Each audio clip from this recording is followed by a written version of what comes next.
इस बीच तीसरी बार देश के प्रधानमंत्री पद की शपथ लेने जा रहे प्रधानमंत्री नरेंद्र मोदी के तीसरे शपथ ग्रहण का समय अब तय हो गया है। प्रधानमंत्री मोदी 9 जून को शाम 6 बजे अपने मंत्रिमंडल के साथियों के साथ शपथ लेंगे। इसके लिए राष्ट्रपति भवन के प्रांगण में तैयारियां भी शुरू हो गई हैं। माना जा रहा है कि शपथ ग्रहण समारोह में पड़ोसी देशों के कई राष्ट्राध्यक्ष और प्रधानमंत्री भी शामिल हो सकते हैं।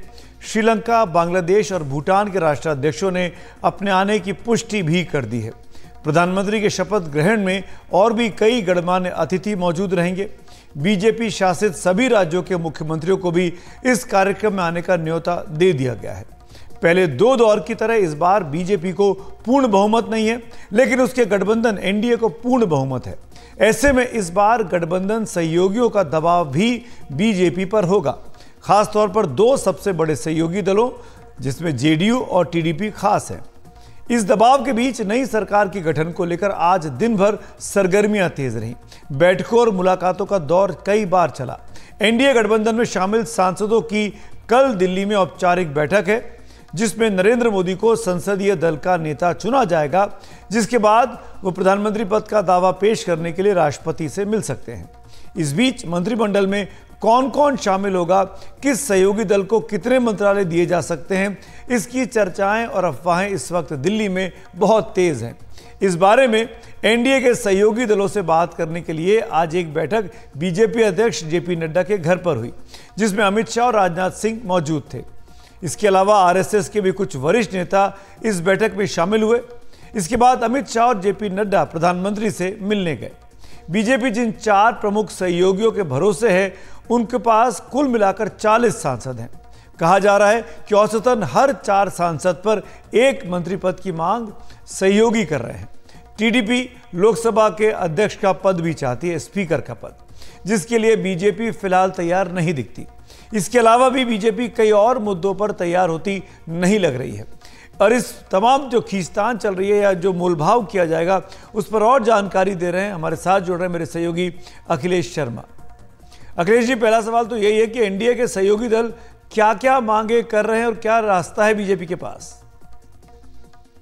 देखिए, बीजेपी स्पष्ट तौर पर यह कह रही है कि यह सरकार एनडीए की सरकार है, यानी सहयोगी दलों को उनकी संख्या के हिसाब से जो सम्मान के वो हकदार है वो सम्मान पूरा दिया जाएगा। ये बीजेपी अपनी ओर से कह रही है। साथ ही वो ये भी कह रहे हैं कि सहयोगी दलों को अपनी ओर से कोई मांग इस समय आई नहीं है। हाँ, उनसे बातचीत जरूर चल रही है कि जो उनकी मांग, जो भी उनकी इच्छा है, उसके हिसाब से क्या फैसला हो, किसे मंत्री बनाना है, किसे क्या पोर्टफोलियो देना है, ये प्रधानमंत्री का अपना विशेषाधिकार होता है और इस बारे में पीएम मोदी फैसला करेंगे। इस बीच ये भी जानकारी मिली कि एकनाथ शिंदे की ओर से कहा गया कि उनके बेटे श्रीकांत शिंदे जो है उन्हें मंत्री न बनाया जाए, क्योंकि वो डायनेस्टी के बजाय मेरिट में विश्वास करते हैं। दूसरी तरफ बीजेपी ये भी कह रही है कि जो 4 महत्वपूर्ण मंत्रालय हैं सीसीएस के, जिसमें कि गृह, विदेश, वित्त होता है और रक्षा मंत्रालय होता है, ये बीजेपी अपने पास ही रखेगी। स्पीकर की पोस्ट भी बीजेपी अपने पास ही रखना चाहती है। साथ ही जो युवा, गरीब, किसान और महिलाओं से संबंधित फैसले करने वाले मंत्रालय हैं, बीजेपी उन्हें भी अपने पास रखना चाहती है, ताकि इस बारे में आगे चलकर बड़े फैसले किए जा सके। इंफ्रास्ट्रक्चर के, जैसे कि सड़क परिवहन हो चाहे रेलवे हो, ये भी बीजेपी अपने पास रखना चाहती है। तो इसके बाद जो बचते हैं उनमें ही सहयोगी दलों का फैसला होगा। मुझे लगता है कि जैसे मोदी 1 में, मोदी 2 में स्टील मिनिस्ट्री हो या फिर भारी उद्योग हो या उद्योग मंत्रालय हो या कंज्यूमर अफेयर्स हो, इस तरह के जो मंत्रालय हैं वो सहयोगी दलों को दिए जा सकते हैं। तो सवाल यही है कि क्या क्या अपने सहयोगी दलों को बीजेपी अपने साथ बनाए रखने के लिए क्या कर सकती है और क्या क्या चीज में कॉम्प्रोमाइज नहीं करेगी? देखिए, सबसे पहली बात तो यह कि सहयोगी दल ये चाहते हैं कि उन्हें उनकी संख्या के हिसाब से मंत्री पद मिले।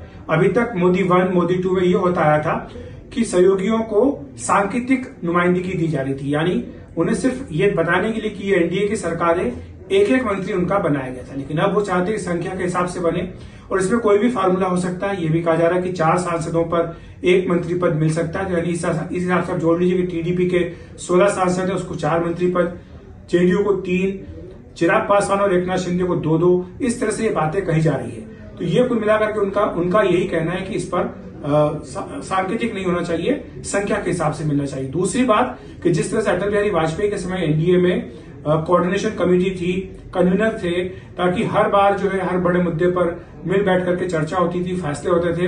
वैसा ही कोई व्यवस्था मैकेनिज्म होना चाहिए, ये मांग भी है। इसके अलावा हर पार्टी की अपनी अपनी अलग इच्छाएं हैं। टीडीपी की इच्छा है कि उसको स्पीकर की पोस्ट मिले, कुछ अच्छे मंत्रालय मिले। इसी तरह जेडीयू चाहती है उसको रेल मंत्रालय, कृषि मंत्रालय, ग्रामीण विकास, इस तरह के मंत्रालय मिले। और चिराग पासवान भी है, एकनाथ शिंदे भी हैं, उधर रामदास अठावले वगैरह, उनको मंत्री पद मिलना चाहिए। तो ये सारी मांग है जो सहयोगी दलों की ओर से की जा रही है। तो कुल मिलाकर लग ऐसा रहा है कि इस बार सहयोगियों की संख्या बढ़ जाएगी कैबिनेट में, और जो बीजेपी के अपने हिस्से के सांसद हैं उनको शायद कम जगह मिल पाए।